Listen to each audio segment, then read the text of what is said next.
Good morning. As the American economy struggles to regain its footing, we're going to spend a great deal of time this year as a subcommittee exploring both the obstacles and opportunities for job creation. Today we'll hear from a respected panel of experts who will join us in a wide-ranging discussion about employment trends in America and what factors are driving and shaping these trends. I also want to thank everyone here for your ongoing commitment and efforts aimed at creating new economic opportunities and new jobs for Americans. And now the Chair recognizes herself for an opening statement. Last year, when I became Chairman of the Subcommittee, I encouraged all of my colleagues to join me in an effort to make Made in America matter again. Well, today we're actually starting to see a renaissance of sorts in manufacturing, with companies like Caterpillar, General Motors, Master Lock, Solder Furniture, General Electric, Ford, and many other companies all bringing jobs back to the U.S. But is this trend sustainable, or will jobs return to America in dribs and drabs instead of droves? This is the first in a series of hearings we will hold this year, looking closely at ways to stimulate job creation and economic opportunities. I believe we have a window of opportunity, but it could close on us quickly if we don't take action. China's overwhelming manufacturing cost advantage over the U.S. is shrinking fast. Within 5 years, a Boston Consulting Group analysis concludes that rising Chinese wages, higher U.S. productivity, a weaker dollar, increased trans-Pacific shipping costs, and a variety of other factors will virtually close the cost gap between the U.S. and China for many goods consumed in North America. This is our chance. In fact, the best chance we've had in decades to make Made in America matter again.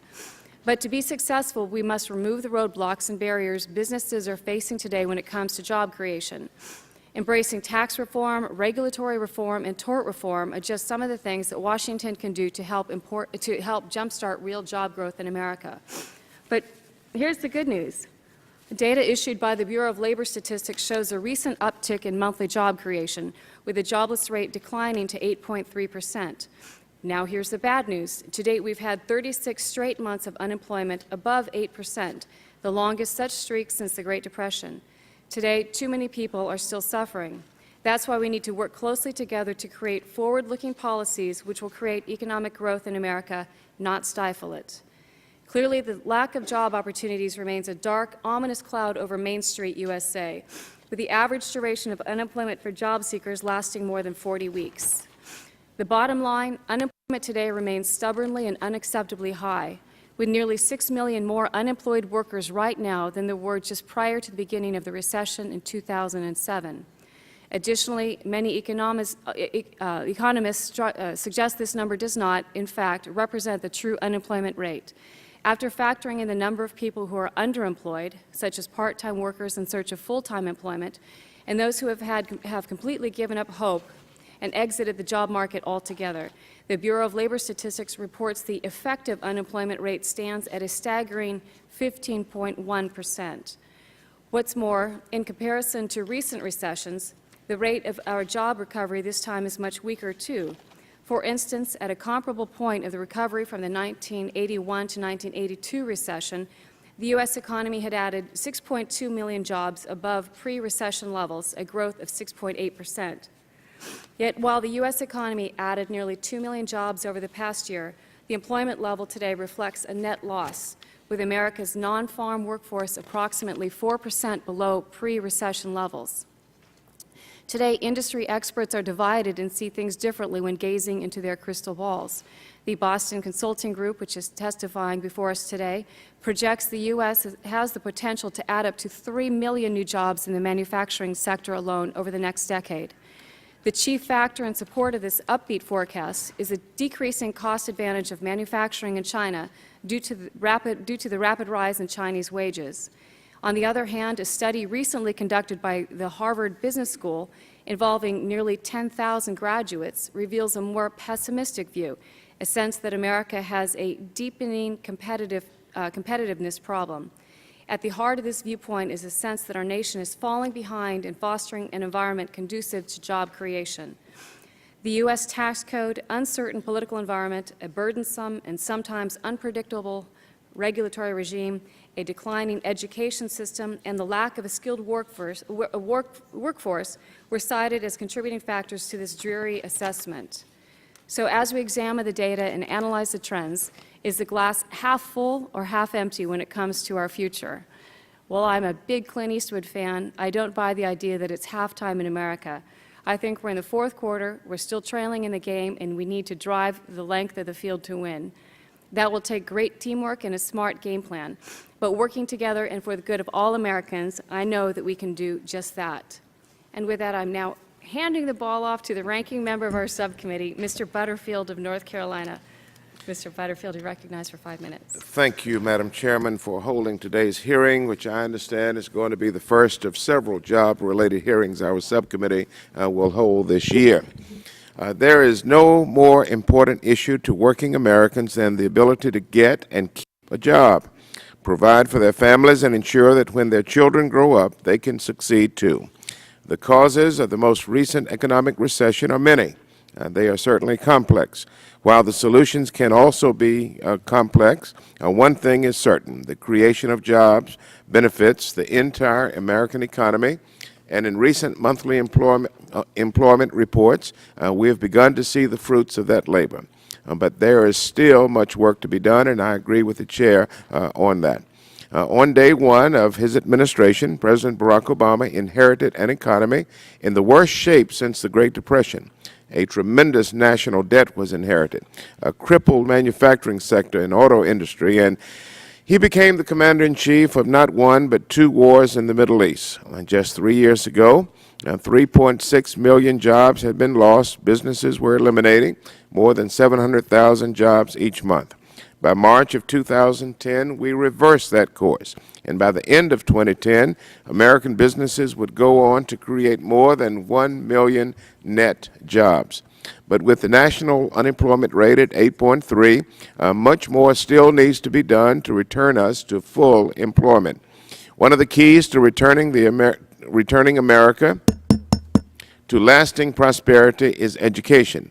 However, the cost of college remains a major barrier to those wanting to attend, and those barriers are particularly acute for minority citizens. In a June 2011 report by the College Board, the cost of college was cited as one of the biggest roadblocks to gaining an education.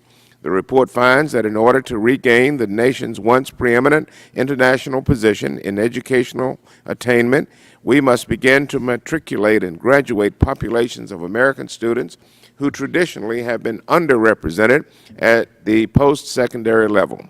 Only 26% of African-American men hold at least an associate's degree, compared with almost 50% for white males.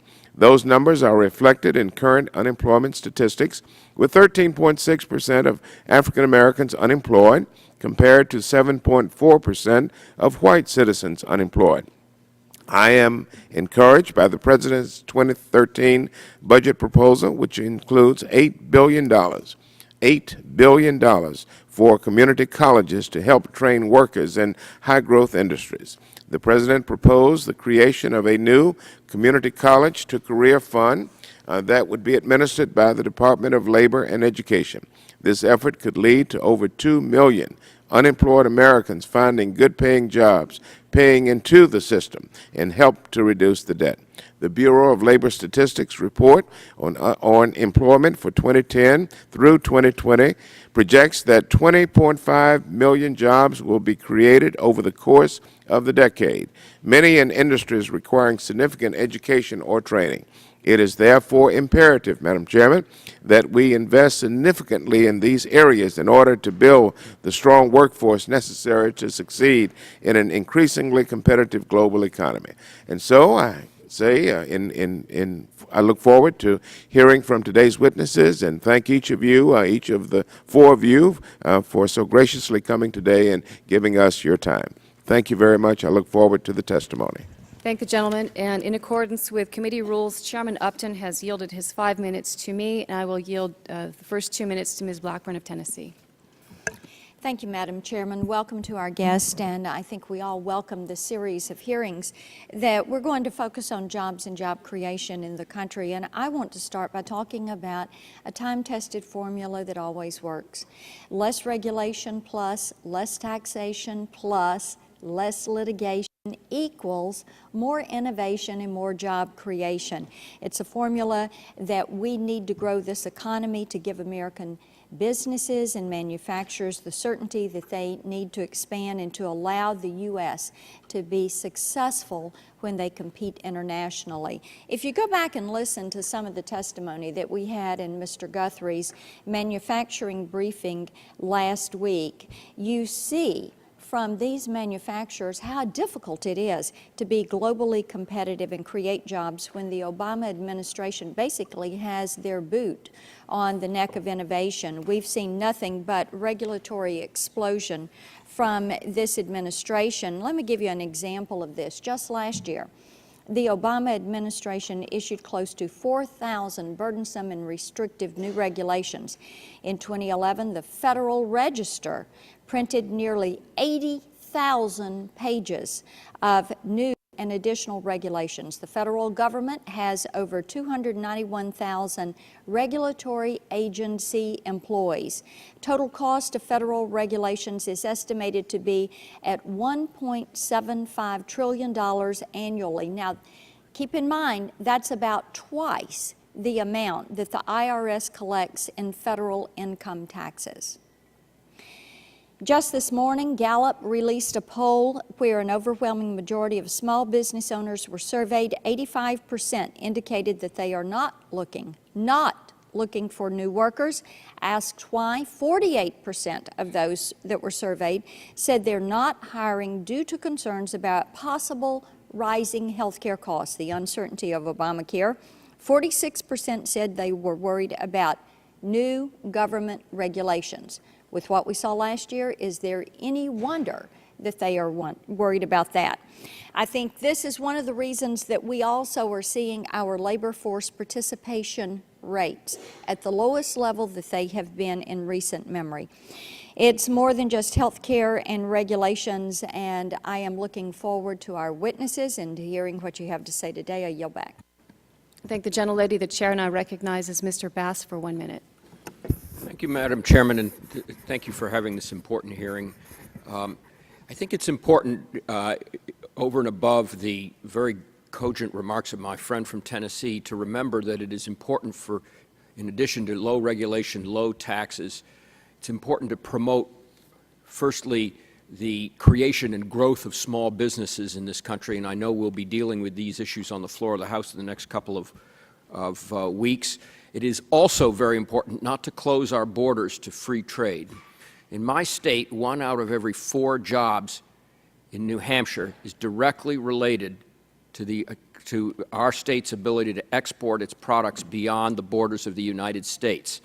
It is important also not to fall prey to the idea that we can tax companies into staying in the United States. What we can do is hold business in the United States by making them competitive and giving them the ability to trade their products across our national borders. And with that, Madam Chairman, I thank you for the hearing and yield back. Thank you, Mr. Bass. The chair is pleased to recognize Mr. Waxman for 5 minutes. Thank you, Madam Chair. Thank you for holding this hearing.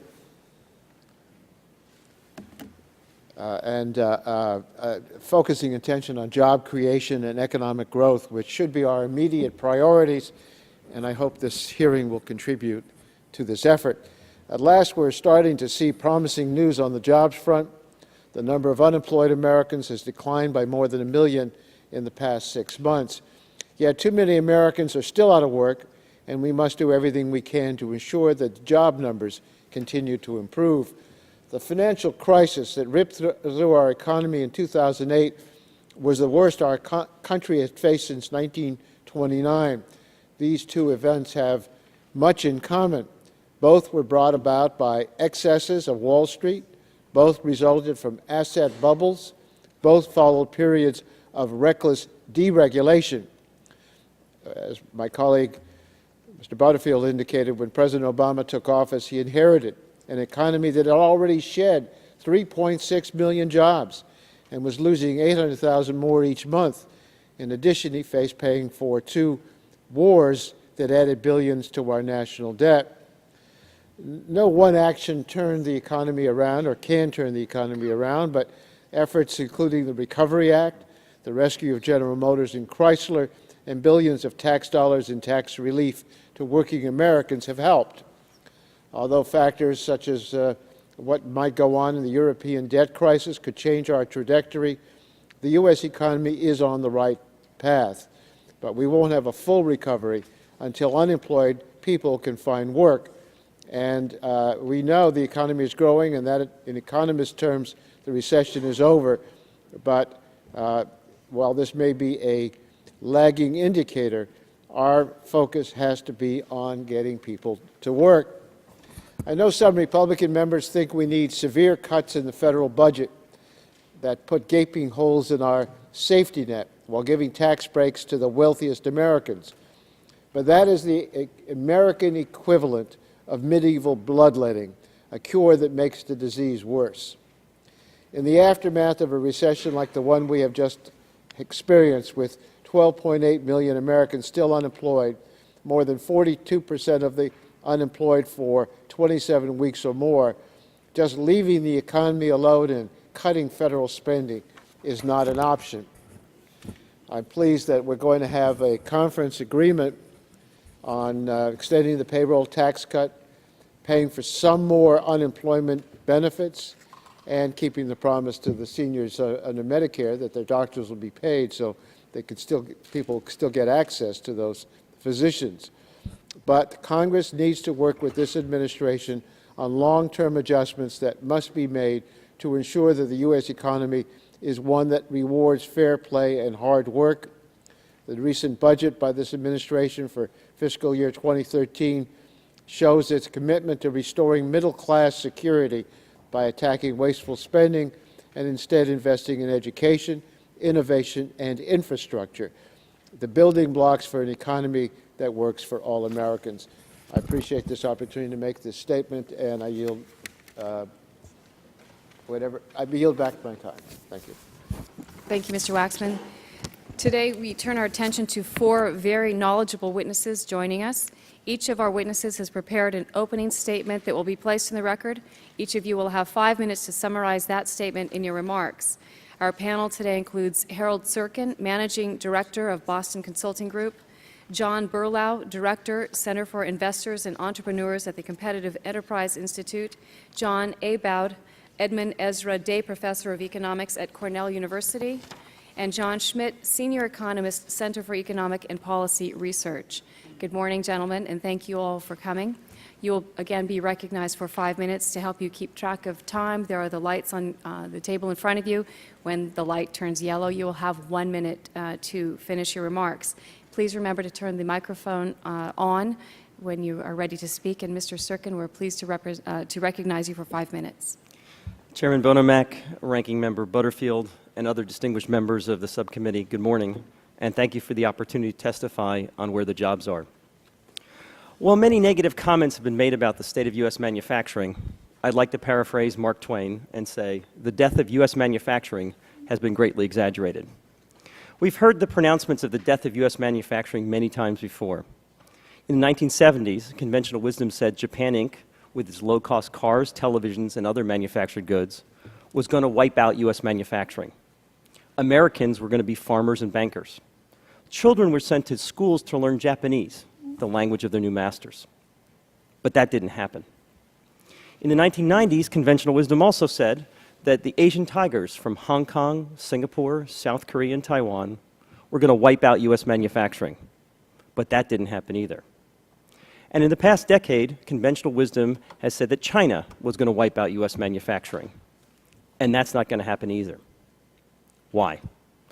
Our economy is designed to respond quickly to threats, unlike any other economy in the world. We're not a country that protects, we compete. Our internal competition is fierce. Companies are forced to be competitive or die. And the results of all this competition are breathtaking.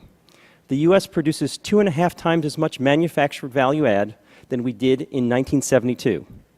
And we do this with 30% less labor. We're among the most productive economies in the world, far more productive than Germany and Japan. Each time we're attacked, we don't give up. We respond, we adapt, and we thrive. It is what we are as a nation. The threat from China is large, a nation of 1.3 billion people with a non-democratically elected government that can move fast and subsidize industries. And when China entered the WTO in 2001, wages in China were only 58 cents per hour on average. At that rate, outsourcing to China was a no-brainer decision for many companies in many industries. But the economics of China are rapidly changing. Wages are rising at about 15 to 20% a year. The yuan, a controlled currency, has been rising at 4% per year, and most economists believe would be rising even faster if it wasn't controlled. And while productivity in China is rising at 7% a year, an incredible pace for any economy, it's swamped by wage and yuan increases. And today, the average U.S. worker is 3.4 times as productive as the average Chinese worker. The tide is turning in favor of the U.S. China is just getting more expensive. Companies that went to China for ultra-cheap wages are finding it not so cheap, and they're beginning to rethink their decisions. We project that at some time around 2015, we will reach a tipping point for 7 key categories of goods where the cost to produce in China will be just 10% lower than in the U.S. While 10% is a very important difference to companies, when you include all the costs associated with producing in China to serve the U.S. market, like transportation to ship the goods, the inventory costs for 2 to 3 months of shipping, the risk of obsolescence, and intellectual property capital theft, and country risk, and just being 5,000 to 7,000 miles away from the customer and not understanding their needs, the 10% differential disappears. These 7 categories include computers and electronics, appliances and electrical equipment, transportation goods, plastics and rubber, machinery, furniture, and fabricated metals. These account for 2/3 of the $300 billion we import each year from China. In June, we estimate the impact, including the manufacturing multiplier, would be about 2 to 3 million jobs over the decade. Given what we've seen since June, we believe our estimate is conservative because we've seen far more reshoring from China than our models predicted. Companies like NCR, Ford, Coleman, Nat Labs, and many others have reshored. We're also seeing companies from Japan and Europe recognizing that they can produce much more economically in the U.S. for consumption in the U.S., coming to the U.S. And many of them are considering the U.S. as an export base. Companies like Siemens for power turbines, now exporting to Saudi Arabia, Rolls-Royce for jet engines that will appear around the world, and Toyota are seeing the U.S. as a low-cost manufacturing location. Once again, our amazing economy is responding. Once again, manufacturing is growing in the U.S. because of our underlying advantages. While this is just taking hold now, government policy can help accelerate the trend. Whether it's providing funds to train American workers, reforming our tax system, or finding ways to level the playing field with our competitors, our government can make a difference. Creating more good-paying jobs is something that all Americans, whether they're Democrats, Republicans, or independents, can agree on. We all need to work together to create good jobs for our children and their children and ensure that our economy remains strong for generations to come. Thank you. Thank you, Mr. Serkin. Mr. Berlau, you're recognized for 5 minutes. Chairman Bono Mack, Ranking Member Butterfield, and distinguished members of this subcommittee, thank you so much for inviting me to testify on behalf of my organization, the Competitive Enterprise Institute, in this hearing asking the important question of where the jobs are. In answering this question, I will focus not on particular locations or industries, but rather on the characteristics of the firms that for the past few decades have been most responsible for job creation. The respected Kauffman Foundation in Kansas City, Missouri, has done some convincing research on this question, and its findings have been embraced by many in public policy, including President Obama's Council on Jobs and Competitiveness. And on a net basis, the bulk of where the jobs are or have been created is at young firms of all sizes. As noted by the President's Jobs Council report, over the last 3 decades, young firms less than 5 years old have created 40 million new jobs. Especially important among these companies are innovative high-growth firms referred to as gazelles that are found to both double their revenues and employment every few years and are found in every sector and every region. Unfortunately, a series of adverse financial regulations have stunted these young firms' growth by making it much more difficult for them to access capital through means such as launching an initial public offering. Now, some of these rules, like Dodd-Frank, have been enacted in the past couple years, but others, like the Sarbanes-Oxley Act of 2002, were promulgated, ironically, in the supposed deregulatory era of the last decade. As the President's Jobs Council notes, of Sarbanes-Oxley and other rules enacted in the aftermath of the Enron implosion, well-intentioned regulations aimed at protecting the public from the misrepresentations of a small number of large companies have unintentionally placed significant burdens on the large number of smaller companies. This regulatory overhang explains part of the slower than expected recovery. According to the Treasury Department's IPO task force, the long-term decline in the number of IPOs, a decline that began more than 5 years before the financial crisis hit, may have cost the economy as many as 22 million jobs not created over the past decade. Now, the good news is there is an emerging bipartisan consensus on scaling back some regulations that specifically burden these firms. In fact, in 1 week in November, this House passed 4 bills with more than 400 votes for each measure to ease regulatory barriers to accessing capital through online social networking and general advertising to venture capitalists and angel investors. But despite the near unanimous support for these measures in this body, they still linger in the U.S. Senate some 3 months later. Now, also tomorrow, your colleagues in the House Financial Services Committee are slated to mark up H.R. 3606, the Reopening American Capital Markets to Emerging Growth Companies Act. This is a bill with widespread bipartisan support that is designed to smooth the IPO process for these young firms by a 5-year exemption from some of the most onerous provisions of Sarbanes-Oxley, Dodd-Frank, and other burdensome rules. Given the ingenuity of American entrepreneurs and the broad-mindedness of investors who fund them, clearing away irrational regulations might very well lead to a future hearing entitled "Where the Jobs Aren't." This House has passed some essential access to capital bills, and the Senate needs to be told to, in the phrasing of the President, pass these bills now. Thank you again for inviting me to testify, and I look forward to answering your questions. Sure, and we don't do our talks without pictures, so I brought some pictures, and we're going to play them. And I'm going to hope that my goal is to show you the dynamics of the American labor market work through both the way in which people are hired and fired and the way in which jobs are created and destroyed. And there are some surprising patterns in these creations and destructions and hiring and separations. And I think the first chart that I want you to look at just shows how the recession spread its way across the economy. Starting in 2004, quarter 4, as the graph gets green, that's good outcomes. As it gets brown, those are bad outcomes. And this is the growth rate of jobs spread across the country. So as you can see, the growth rate of jobs basically went south after the recession started. A more telling measure is what we call stable jobs, which are jobs that last for a full calendar quarter. And this one shows that those also went south, not when the recession started, but after the recession had been underway for a while. So there's 2005, mostly green, 2006, 2007. There's the start of the recession. There's 2008, the fourth quarter, when it really kicked in. 2009, 2010. It hasn't come back very much. What's happening?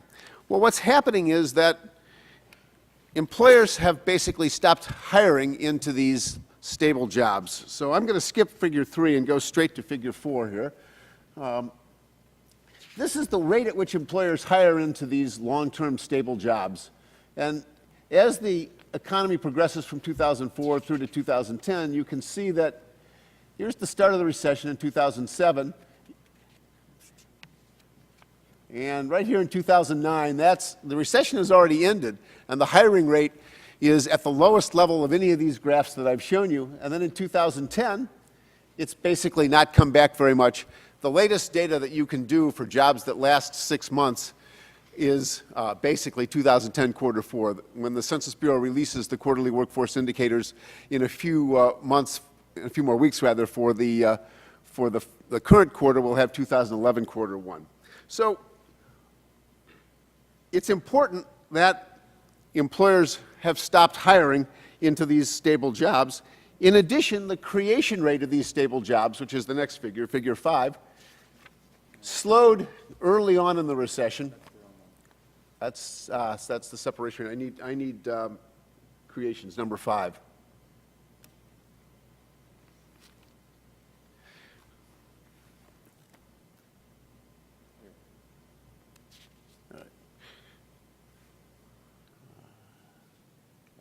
That was right, yep.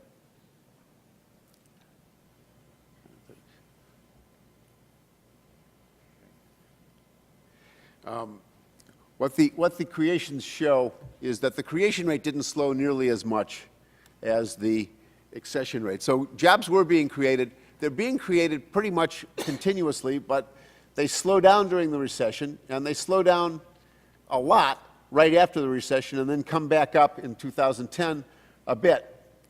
All right, so we have both that there's less hiring and that there are fewer creations. On the flip side,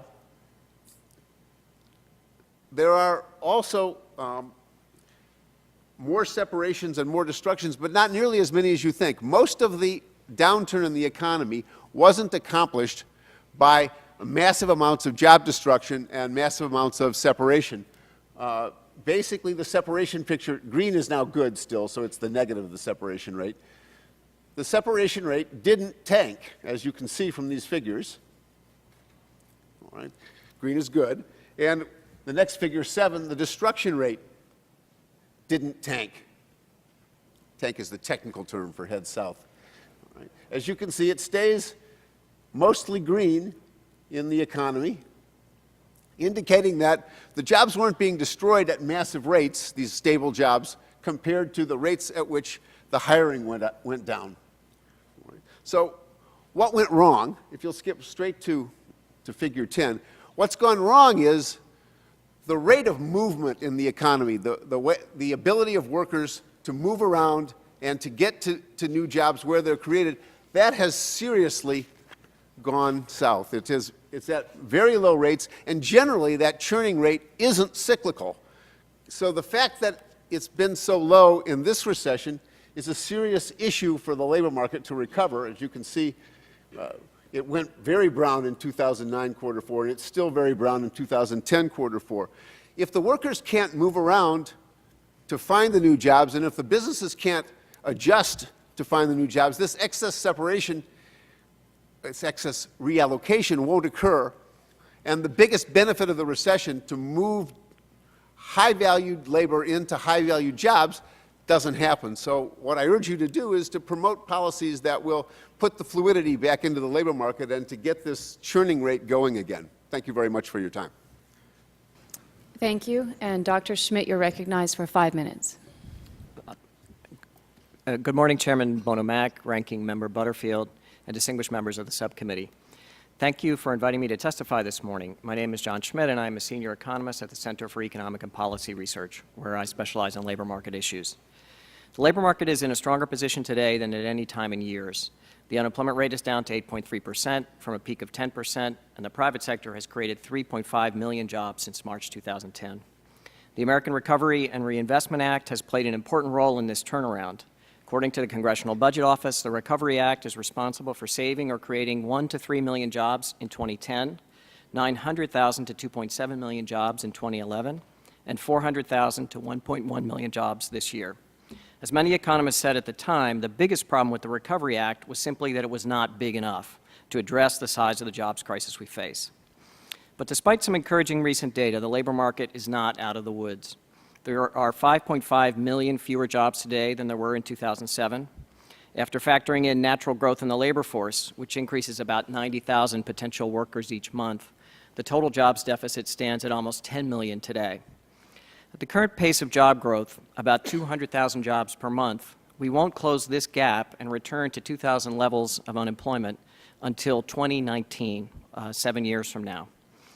Even though unemployment has been falling, it remains very high by historical standards. Rates are particularly high for African American workers, almost 14%, and Latino workers, over 10%. Meanwhile, measures of long-term unemployment, underemployment, and what my colleague Janelle Jones and I refer to as long-term hardship have barely improved at all in the recovery. Sustained high unemployment has led some to suggest that structural problems are the biggest barrier to reigniting job growth. I believe this view is mistaken. The two most commonly cited versions focus on extended unemployment benefits or an alleged mismatch between skills workers have and the skills employers need. On unemployment benefits, the best evidence, however, suggests that the unemployment insurance system increases the average duration of unemployment by only a few weeks and increases the overall unemployment rate by only a few tenths of a percentage point. At the same time, unemployment benefits also inject income into communities, sustaining consumer spending as well as private sector employment. One recent estimate, for example, suggests that a $45 billion extension in unemployment benefits for 2012 could create 500,000 jobs this year. Nor is skills mismatch a serious structural barrier to growth. Media accounts sometimes feature employers who want to expand but just can't find the right workers. The data, however, provide little evidence that these anecdotal experiences are widespread. If skilled workers were in short supply, we would expect to see two things. The first is an increase in the hours worked by current workers as employers use their existing workforce to meet rising demand. In fact, average hours remain below their pre-recession levels. If skills were in short supply, we would also expect employers to raise wages in order to attract the kinds of workers they need. This is basic economics. When something is in short supply, its price goes up. In fact, again, we see no signs of rising wages in the economy. The real barrier to faster job creation at the moment is a lack of demand. The economy is currently operating substantially below the limits set by the existing capital stock and the available supply of labor. The binding constraint is not the productive capacity of the economy, but rather a lack of demand in the economy for the goods and services that we are already capable of producing. What the economy needs are continued efforts to sustain and restore demand. In the short and medium term, government deficits are an important tool for getting the economy back on course. A large-scale jobs program built around repairing our physical and social infrastructure would be ideal. Short of that, however, three immediate measures would help. First, an extension of the unemployment benefits. Second, an extension of the payroll tax cut. And third, increased federal support for state and local governments. The labor market is looking brighter now than at any point in years, but enormous challenges remain. The way forward requires measures that will sustain and spur private sector demand. Thank you very much. Thank you, Dr. Schmidt. I thank you all very much for your testimony and your expertise in these areas that are interesting to us all, and I recognize myself now for 5 minutes of questioning. And my first question is to Mr. Serkin. You mentioned in your written testimony 7 categories of goods that will see only a 10% pure cost advantage to manufacture in China. Why aren't other categories, such as apparel and footwear, subject to the same narrowing of the cost gap and therefore candidates to be manufactured in America? Well, the goods that we're talking about generally have a moderate amount of labor, so about 25% labor involved. If you go to shoes and apparel and categories like that, you're looking at more like 60–70% labor.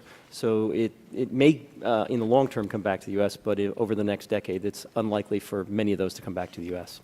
And would it surprise you that a constituent in my district, Ms. Liat Tala, moved her manufacturing from China to California to produce her brand of apparel and blue jeans, even as she faces downward pricing pressure? And is this atypical for what we might expect for the apparel industry, or does it validate your analysis of the improving cost and quality differential to make products in the U.S.? Well, we're going to see examples of many different things happening, and on the premium side, we're going to see apparel companies potentially coming back to the U.S. for reasons other than the exact cost, but because of the need to have a very short supply chain. I'm very pleased that she's trying this. I think it's a wonderful thing for our country, and we need to have more entrepreneurs doing this. And if she's producing at a premium price, it'll probably work quite well. Thank you. I'll pass along your words to her. Thank you. Your report concludes the cost gap of manufacturing some goods in China will continue to narrow significantly enough so that U.S. companies may be able to manufacture their products in the U.S. again without loss of comparative advantage. I understand that this is based on rapidly increasing costs in China, including labor, land, and energy. What are the costs affecting decisions to manufacture in the U.S. that are prone to increasing and therefore disrupting your analysis? For example, additional regulatory costs or higher energy costs, higher taxes? Well, a lot of those costs are obviously going to be decided on government policy, so it's hard to know exactly what will be the rising costs and what won't. We're certainly in a time of uncertainty. But the ones that you mentioned are clearly things that could affect it. Yeah, I think the biggest driver, though, is the Chinese wage rate increases. The reality is they've overstimulated their economy.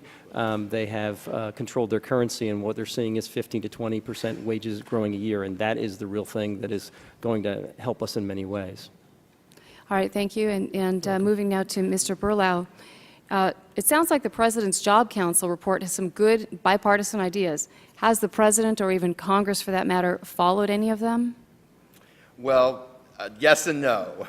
One of the council report recommends approval of the Keystone Pipeline, for instance, and the President recently delayed that. But I would say on access to capital, the President has endorsed the concept in the House bills that have passed, such as crowdfunding, which is making it easier to raise funds through online social networks, and exempting from some of the SEC red tape and other things. I think they specifically, the administration specifically endorsed one of the bills and the concepts in some of the others to make public offerings easier and similar items.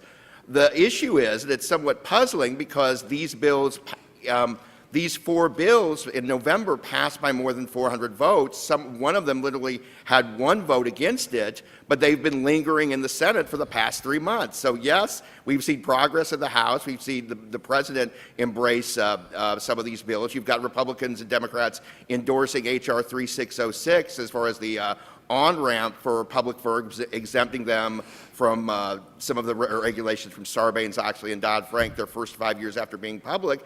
But just the Senate, these have just been lingering and with no sign that they're going to be brought to the floor. All right, let me jump ahead because I have only less than 1 minute left.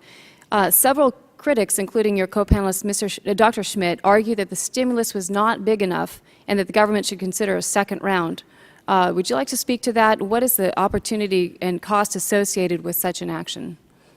Yes, I think you're right that opportunity cost is always an important economic concept. What could have been done instead of the stimulus to bring back the economy very rarely is the choice between taking one action and doing nothing. The stimulus, the cost of the stimulus means there's less money to do things that would be truly bring back a vibrant economy, like cutting some of the highest corporate tax rates in the world. And also, there's been interesting new data from the Mercatus Center of George Mason University that 42% of the jobs in the Recovery Act were actually for those already employed. So there's some doubts about a stimulative effect. All right, thank you. My time has expired, and I'm pleased to recognize Mr. Butterfield for his 5 minutes of questioning. Thank you very much. I want to spend just a couple of minutes talking about regulatory uncertainty. Ms. Blackburn, in her opening remarks a few minutes ago, opined that employers aren't hiring because of regulatory uncertainty, and certainly we on this side of the aisle agree that regulation should be reviewed and streamlined where possible. However, it is misleading to suggest that regulatory uncertainty has anywhere near the same importance in explaining unemployment as the massive effect of this recession on aggregate demand. Bureau of Labor Statistics data tracking mass layoffs from 2007 to the present support this conclusion. These data showed that among employers forced to undertake massive layoffs, less than 1/2 of 1% cited government regulation, or government intervention as the reason for the layoffs. By comparison, a plurality of anywhere between 29 and 39% of employers cited lack of demand. And there was no statistical difference between employer responses during the Bush administration and the present Obama administration. Let me go to you, Dr. Smith. Could you please discuss the extent to which you believe regulatory uncertainty has slowed the recovery? I think that regulatory uncertainty has probably played a very little, if any, role at all in the current situation we're facing. We can look at the historical experience of the United States at the end of the 1990s, which in some people's mind was a period of higher, greater levels of regulation and regulatory uncertainty, say, than the 2000s, even up until 2007. And that was a period of extremely rapid economic growth and extremely rapid job growth, in fact, the highest rate of job growth in the last 30 years. By contrast, if we look at the recovery in 2001, from the 2001 recession, we saw private sector job growth is actually slower than private sector job growth in the current recovery. So I don't think that there is certainly an opportunity for anecdotal experiences of people running into problems with particular pieces of legislation, but there's a regulation. But there's not any evidence that it's a macroeconomic effect that dominates the situation. Let me try, Mr. Serkin, on my second question. In your testimony, sir, you mentioned that companies from other countries are recognizing that they can more efficiently produce for the U.S. market by locating their manufacturing in the United States. Some are even using or considering using the U.S. as an export base. Number one, can you or any of the other witnesses discuss what parts of the U.S. manufacturing sector are growing? For example, is it in automobiles, electronics, or power turbines, or the like? Mr. Serkin? Yes, we're seeing this. The U.S. is a very productive nation. We are about a third more productive than Germany, than Japan, and about 25% more productive per worker than Germany. So we are very productive. At the same time, given the currency shifts, the U.S. worker is earning lower wages than in those countries for similar tenures. That makes the U.S. a very attractive place for companies to produce. At the same time, we are the world's largest market. And so if I can manufacture in Japan or in Germany, I may choose to manufacture for U.S. consumption in the U.S. because it is fundamentally cheaper and I will be more competitive. At the same time, when I do that versus producing in, let's say, Germany, I may have the opportunity to export. And if my factory in the U.S. is more productive and lower cost, it makes sense to be producing in the U.S. So we have an opportunity here because of the economic conditions that we see that will allow foreign companies to produce in the U.S., and we welcome them. We do not discriminate against foreign companies in our country. And at the same time, in the example of Siemens for Saudi Arabia, we're exporting, Siemens is exporting 6 power turbines to Saudi Arabia to generate electricity from natural gas. When you say we are strong, does that include assembly plants as well? There's assembly plants, and then there's, of course, the supply chains that go with it, because the U.S. is also lower cost. Consider Rolls-Royce manufacturing jet engine parts now in the United States because the cost to manufacture in the U.K. or in Europe is far higher. Can you discuss whether these plants are mostly assembling parts that are made overseas, or are the parts being made more and more here in our country? Well, as we saw in the automotive business, when the Japanese came to the U.S. and the Koreans are coming to the U.S., what happens is originally they become assembly plants, and then the suppliers come over because the economics are better. It does take some time for that to develop, but we expect to see that in all these other industries. All right. Thank you. I yield back. Thank you, Mr. Butterfield. The chair now recognizes Dr. Cassidy for 5 minutes. Dr. Vald, I'm also an academic, so my gosh, it's just fun to see PowerPoints, you know what I'm saying, and those are very nice ones. I couldn't help but notice there seemed to be a strong correlation with green wherever it was something I would consider an energy state. Oklahoma, for example, my state, Louisiana, if you take out Hurricane Katrina effect, Texas going up that sort of belt in the Midwest. So can you comment upon the impact of development of our domestic oil and gas resources and its effect upon the job market, particularly for those blue-collar workers who've had the hardest time with employment? Certainly, I'd be happy to comment on it. We won't play the slides again.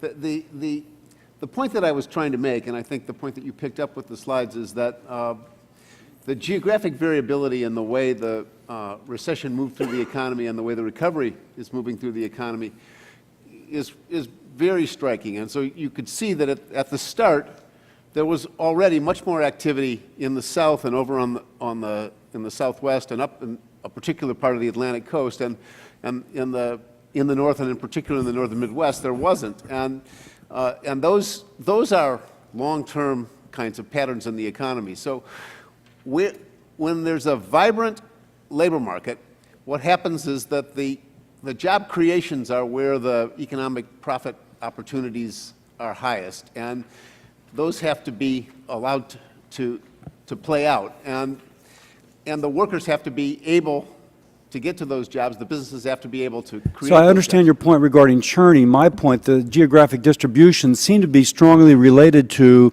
where there is domestic oil and gas production.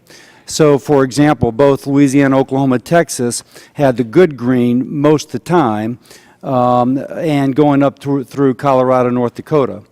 Is that my imagination, or is that true? It's not your imagination, but I'm not willing to attribute it to natural resource production, although that's certainly a possible cause.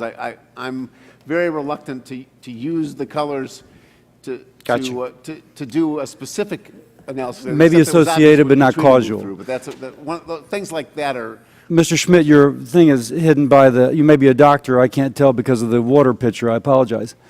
I'm struck that we have a problem with blue-collar unemployment, and yet the President continues to speak about hiring more teachers and solar engineers, and you frankly kind of echo that.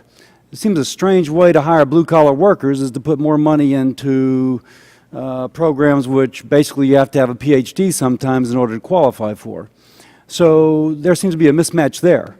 How would you explain, how would you defend, if you will, more Solyndras when our problem is blue-collar workers?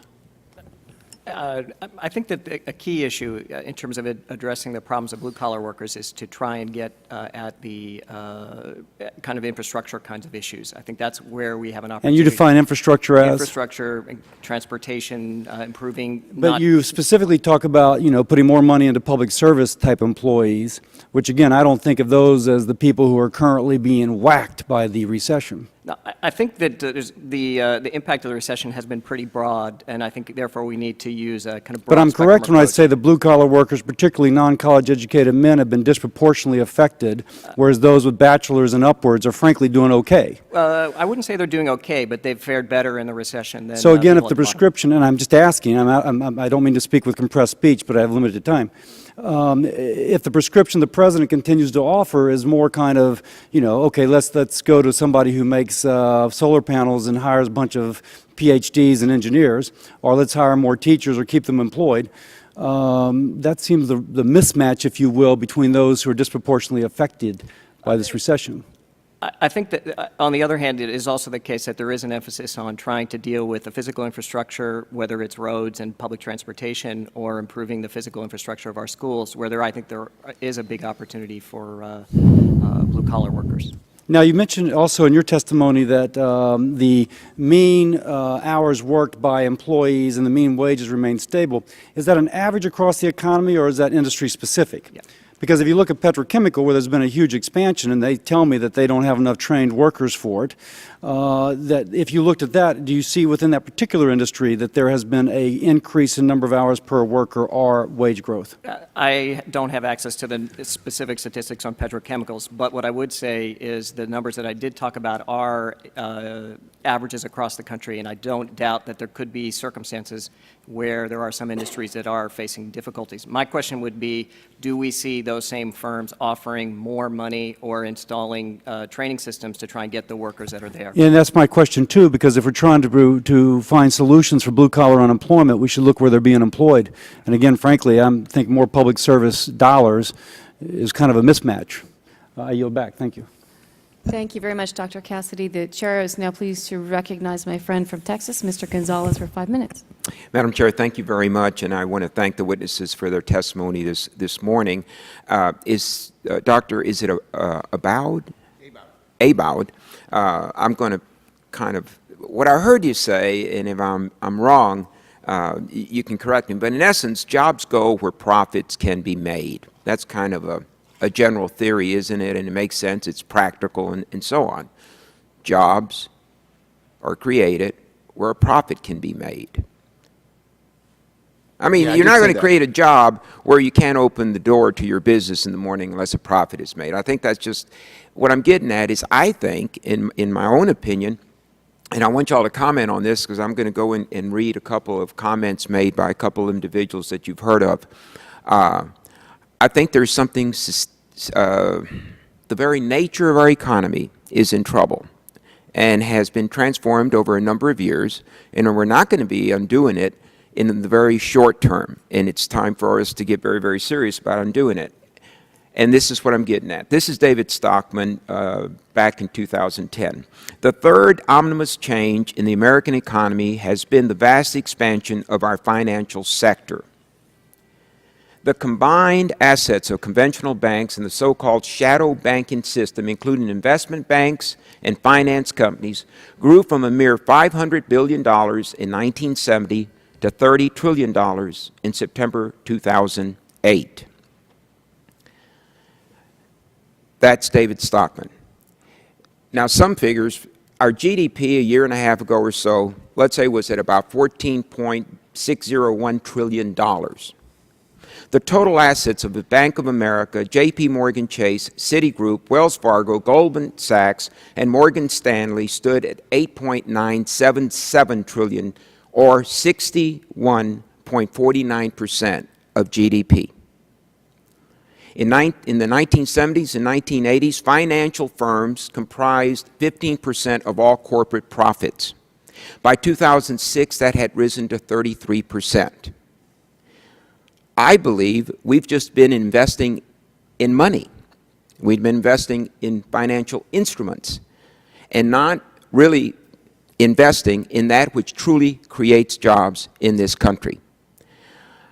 Now, some commentators would agree with this, and now former Fed Chief Paul Volcker, quote, "I have found little evidence the vast amounts of innovation in financial markets have had a visible effect on the productivity of the economy." The question is, where are we directing our dollars, our investments, whether it's my 401, whether it's a pension and retirement fund? I don't think we're investing it in that which really produces jobs in this country. What we got addicted to was making money off of money, and it has not served us well. But I'm not sure that we've moved forward in trying to remedy some of this in the past 2 years. Attempts have been made. So I'm going to start with just Dr. Abud. Where are we today with financial markets and the tremendous assets that they represent?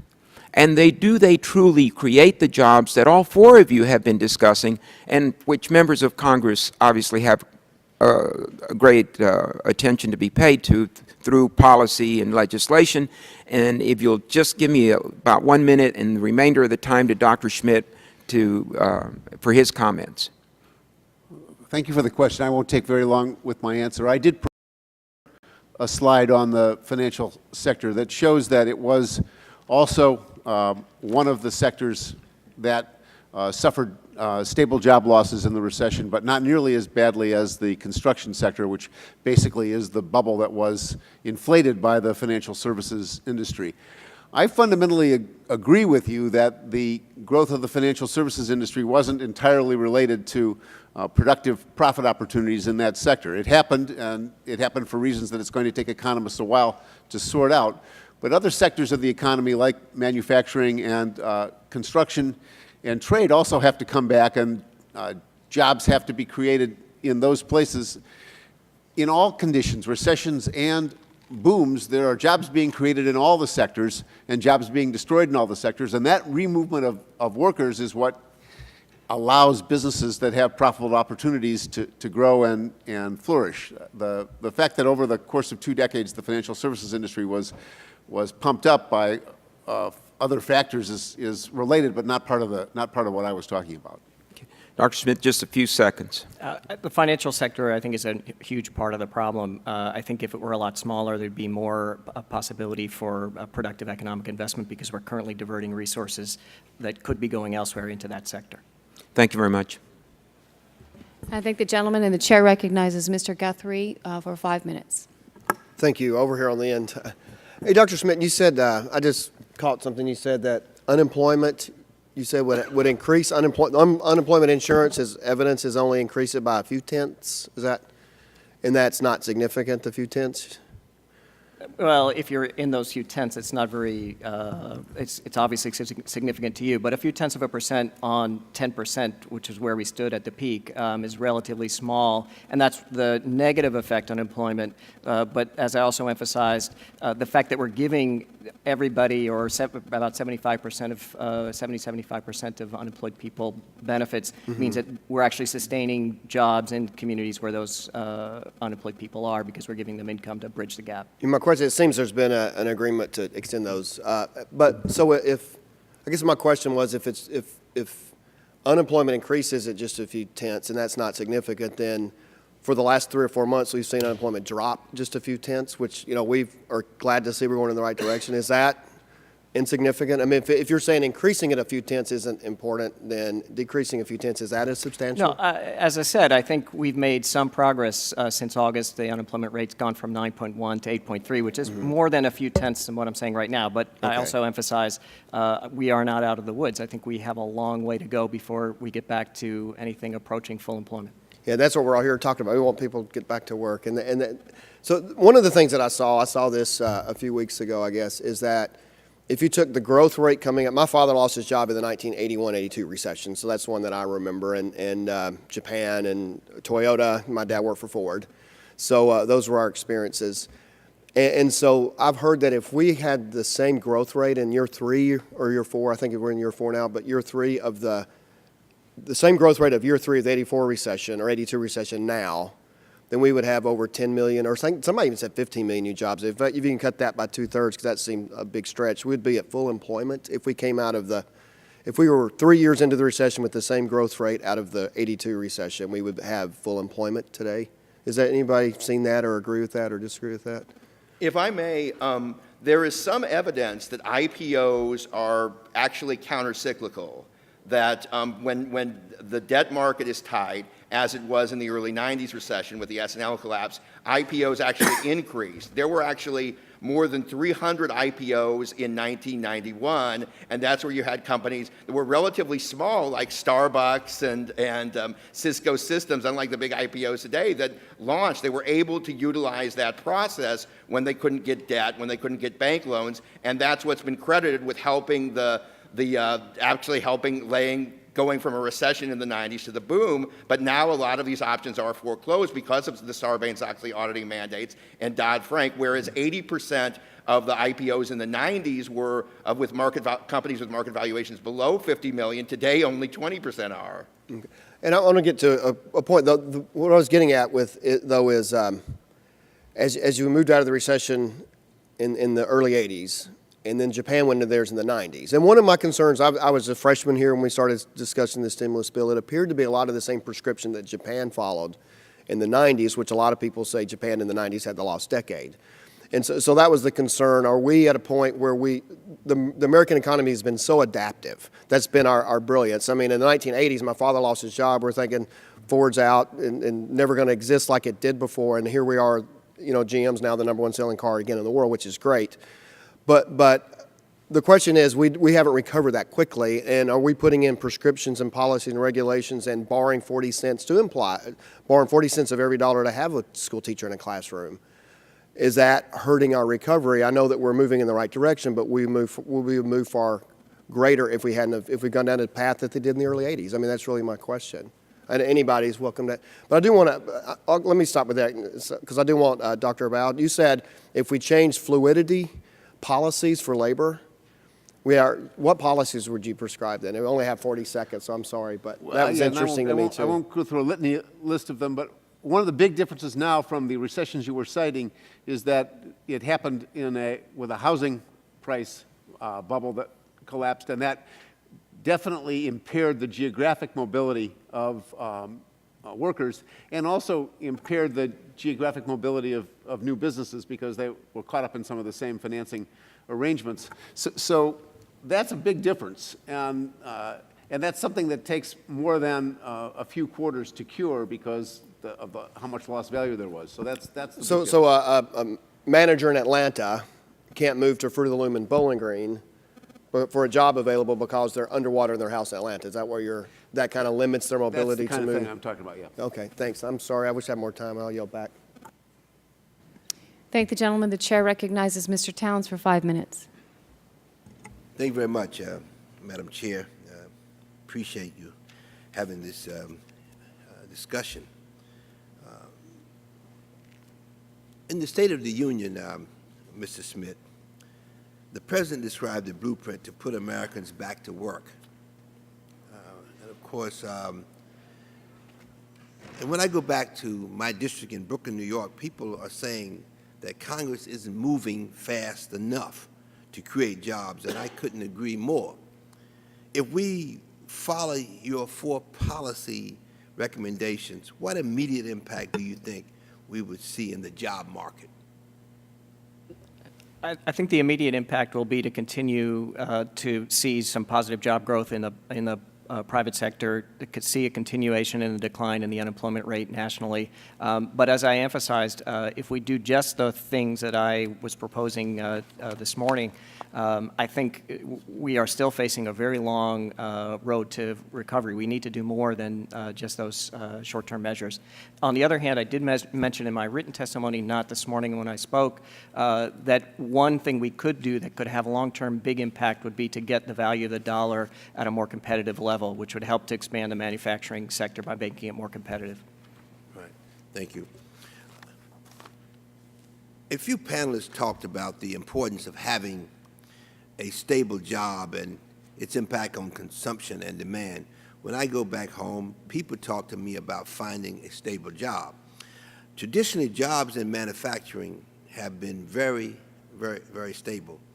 Mr. Serkin, can you go into a little more detail about reshoring and things Congress can do to make it more attractive for manufacturers thinking about moving their operation, to other places? Well, I think there's many things that we can do to make it easier for companies to do that. The first is awareness. One of the problems we have is that companies assume that it's cheaper to manufacture in China than in the U.S. I remember sitting in a boardroom one day with a company that had about 80% of its manufacturing in China, a U.S. company, and they were summarily just putting another plant in China because that's what's logical to them. We forced the question on the table, and their decision changed.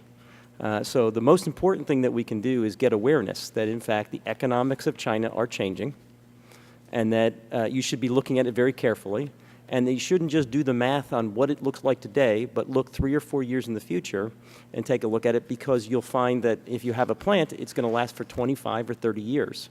And so making a decision today to put a plant in the ground in China may not be the most economic decision 5 years out. So companies need to be just more aware that the U.S. is a reasonable option for the manufacture of many goods.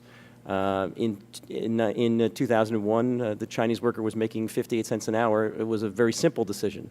It's getting more complicated now, and the tide is turning back towards the U.S. So if I had one thing that I could ask people to do, is to just build that awareness. We are a good place to manufacture. It's why foreign companies are coming to the U.S. as well to manufacture for U.S. consumption, because it's more expensive where they are.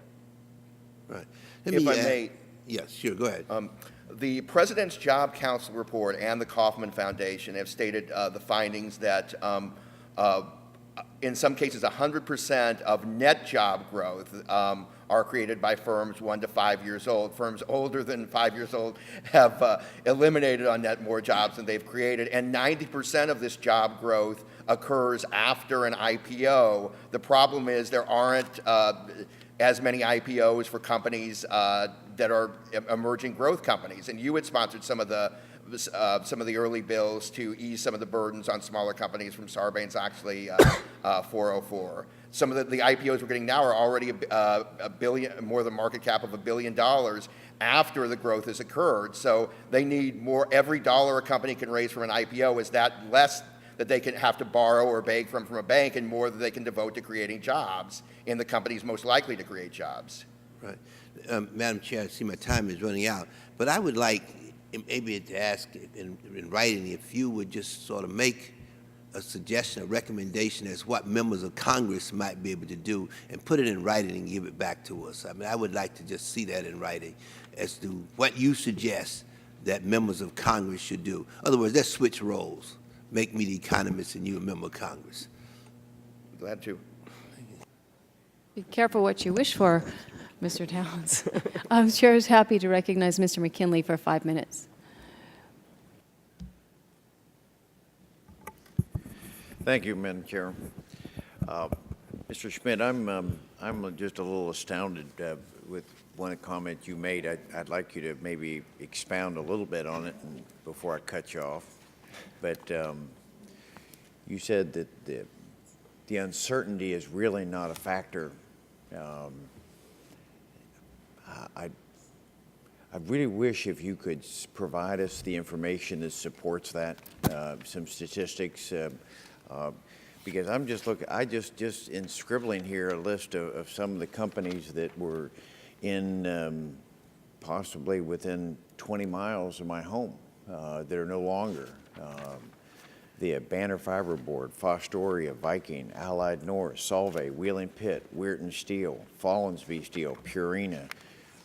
There's just numbers of companies that when we talk to them, they say it is absolutely the uncertainty that they're facing. That we've talked about a bill we passed out here earlier this year that the Veritas Group said that without that bill, because of the intrusion of the governmental process, the EPA, was going to cost 316,000 jobs. It was the coal combustion residual bill, the fly ash bill, because the federal government has stepped in and now they're threatening, they've got a stigma attached to all of the fly ash that's being produced around America, and they want to call it a hazardous material.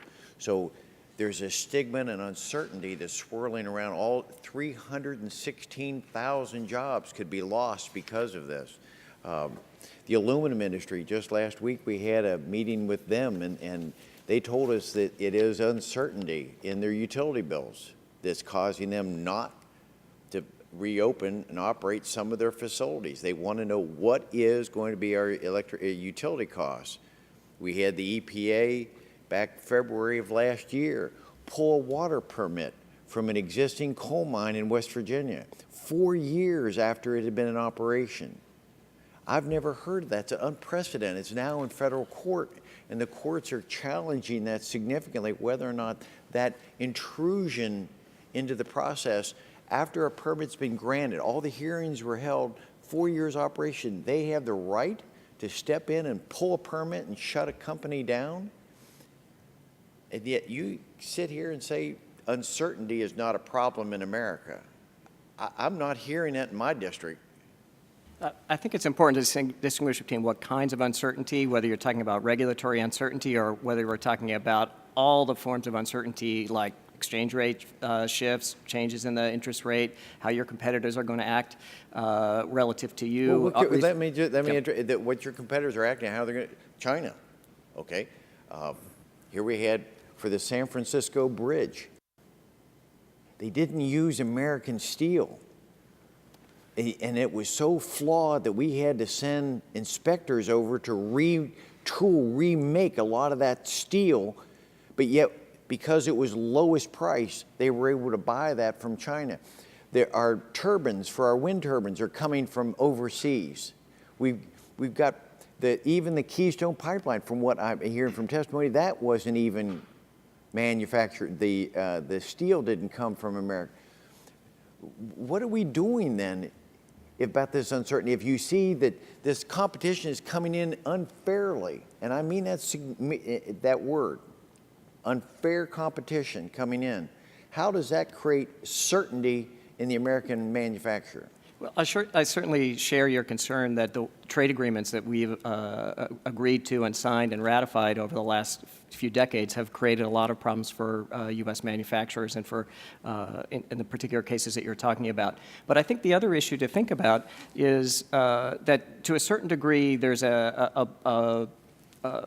working the ref involved in these kinds of conversations. Any individual firm is going to be talking to the government officials that they deal with and saying, look, we're having trouble here, you got to help us out. When we look at the not anecdotal data, but when we look at the evidence, when we look at the broader data, we see, for example, very rapid job creation in the end of the 90s. And the other issue is right now, corporate profits are at record highs. So the activity that firms are currently undertaking is actually giving a very high return to those companies. Perhaps uncertainty is hanging over businesses' future decisions, but my point is just that the uncertainty around whether they're going to be customers or not far outweighs all of the other concerns at the moment. We've run out of time, but I've got a lot. So all I'm asking is, please, if you could submit where in God's name you came up with the idea that uncertainty is not a problem to manufacturers. I'd sure like to read it. Thank you very much. I have an answer on regulatory uncertainty if another panelist wants to ask a question. Thank you. I too echo Mr. McKinley's sentiments too. I'm confused myself about your answer, but I'm happy to recognize Mr. Olson now for 5 minutes. I thank the chair for her continued leadership in calling this hearing. And I'd also like to thank our witnesses for coming today and giving us your time, your expertise. We're talking about the current obstacles that stand in the way of job creation and discussing the kinds of policies that will help create new jobs right here in America, which is what we all want to do. Doubling down on the failed policies of wasteful stimulus spending has made our economy worse. It's not the answer. And yet, this is exactly what our president's proposing in his 2013 budget. I've said this in the past, and I'll say it again. I'll say it until I probably meet St. Peter. I have a 3-word solution to help fix this nation's anemic job performance: American energy development. American energy development. That's where the jobs are. And so I'd like to start my question today by asking all the witnesses for their view on what they believe to be the main obstacles for the creation of American energy jobs. And specifically, is there one federal agency or specific regulations that, in your views, are hindering job creation in the energy sector? Or, put another way that my folks back home can understand, which stallion do we need to break so we can pull the wagon instead of pulling the wagon apart? I'll start with you on the end, Mr. Sirkin. That's your guy's right. Sure. Well, I agree with you that American energy development is very important for our economy. Being more energy independent has lots of advantages, both from the economy standpoint and from a national security standpoint. I have not looked at, what is the barriers to making this happen in our country. The economics of it are quite powerful, given oil prices at now looking at Brent oil at least over $110 a barrel.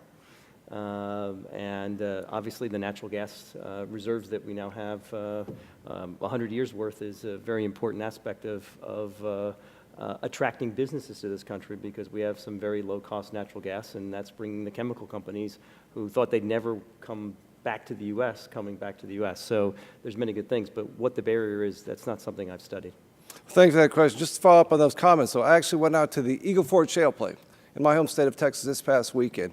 And just to show you how not only jobs are being created there, but what a tremendous impact it has on the local community, one of our escorts was, they have a couple wells in Zapata County, which is a relatively economically depressed county in my home state. The gentleman told us that since they've been the 2 years they've been operating there, the sales tax revenue has gone up 3,000%. The property tax revenue, which is what we use to pay for our schools, has gone up 4,000%. So again, energy is not just about jobs, it's about quality of life. And continuing on with, let's see, number 2, Mr. Burlaw, again the question, what agency of the federal government biggest hindrance? Yes, well, Congressman Olson, thank you. Regulatory uncertainty is a factor in the energy industry and many other industries. My my fellow witness had talked about surveys of firms laying off workers. I think as important are the surveys, much research has been done on firms' factors in whether or not firms expand, whether they launch IPOs. And there you can see that regulatory uncertainty is a big factor. 80% of CEOs of smaller companies said they were some of their biggest concerns about the implications of going public were the costs and risks of Sarbanes-Oxley and other compliance requirements. And in the energy sector, yes, you have the looming regulations on fracking, on the delays in the Keystone Pipeline. But I think in all businesses and in energy sectors, from oil exploration to green energy, it's access to capital that they can't launch, and it takes so long that you have to be as big as Facebook to launch an IPO. And actually, if you simplify some of these regulations, it would be easier both for companies in the green energy sector and into the traditional energy sectors to get the capital they need. So it sounds like we need to reform the tax code and get our sky-high corporate tax rates down. Yes, and our sky-high regulations. There we go. Okay, I'm sorry. I'm Mr. Abowd. Abowd. I apologize for that. I got written down there, Abowd. My apologies, sir. Well, I think that the long-term prospects are best if we fix the energy distribution network so that more electricity can be delivered, especially for transportation purposes, stimulating growth in the production of alternative-powered vehicles, which are a huge growth potential. And they're basically being held down by no standardized way to distribute the electricity to them. And that I think, would be where I'd look for. Okay, sir. And finally, Mr. Schmidt, and I'm out of time here, sir, so as fast, quickly as possible. Please turn your microphone on. I'm a labor economist, and I don't follow the energy sector, so maybe I'll just take a pass. Okay, I appreciate that. One kind of following up on some of the questions by our chairwoman earlier about mentioning the bipartisan jobs that have been passed by the House of Representatives that are sitting over there wallowing in the United States Senate. I've got an updated list here for all of y'all that just hot off the presses from the Republican conference this morning. And I'm happy to give you guys a copy of this. I'm sure our conference will be happy to give it to you so you can pull it out of your pocket like I did. But this is a list of 29 jobs all across our economy, empowering small business by reducing government barriers, fixing the tax code, boosting competitiveness for American manufacturers, encouraging entrepreneurship and growth, maximizing American energy production. Again, I'll get you guys this if you want it. Put it in your pocket, you pull it out, do it, use it just like I did. I yield back the balance of my time. I thank the gentleman very much, and thank all of our witnesses. As we conclude our first hearing of the year, permit me to also thank each and every one of our members for all of their hard work and dedication to these issues, and a special thanks to my friend, Mr. Butterfield, who's been a joy to work with. I'm looking forward to a great year. I remind members that they have 10 business days to submit questions for the record, and I ask our witnesses to please respond promptly to any questions you might receive, and the hearing is now adjourned. Thank you. Thank you. Nice meeting you. Here, let me give you. Did I give you my card? I always like to hear stories about it. Are you dealing with younger? Are there younger manufacturers? So nice to.